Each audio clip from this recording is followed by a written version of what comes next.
रामपुर मथुरा, सीतापुर कटान में आई तेजी, नहीं हटा पा रहे सामान व फूस के छप्पर बरसात से कटान पीड़ितों में दिखी बेचैनी। विस्थापित स्थानों पर कटान पीड़ितों के घरों में वर्षा का पानी भर गया है।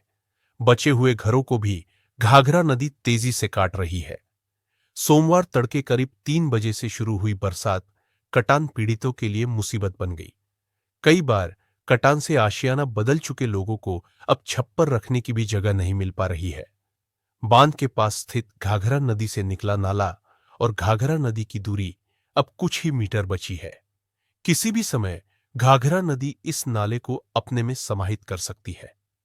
ग्रामीणों का कहना है कि तहसील प्रशासन की ओर से आवासीय पट्टे की मौखिक घोषणा तो की गई, लेकिन अब तक किसी को भी पट्टा उपलब्ध नहीं हुआ।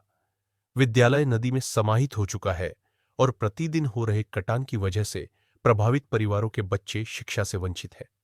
ग्राम पंचायत शुकुलपुरवा के कई मजरे सुंदरपुरवा, भूषणपुरवा, महाजनपुरवा, लोधनपुरवा, रामरूपपुरवा, नयापुरवा और बूचूपुरवा घाघरा नदी में समाहित हो चुके हैं। यहाँ के निवासियों ने बांध और नदी के बीच ज्यादातर दूसरे के खेतों में अस्थायी रूप से अपना आशियाना बनाया था। करीब 15 दिन पूर्व हुई तेज कटान में कई घर नदी में समा गए थे। जलस्तर घटने पर कुछ दिनों के लिए कटान कम हुआ, लेकिन शुक्रवार से जलस्तर बढ़ने के साथ कटान फिर से तेज हो गया और कई घर नदी में समाहित हो गए। अभी अन्य घरों के लोग अपना सामान हटा रहे हैं, लेकिन आवासीय जगह न मिलने के कारण स्थायी घर नहीं बन पा रहे हैं। कृषि योग्य भूमि पहले ही कट चुकी है।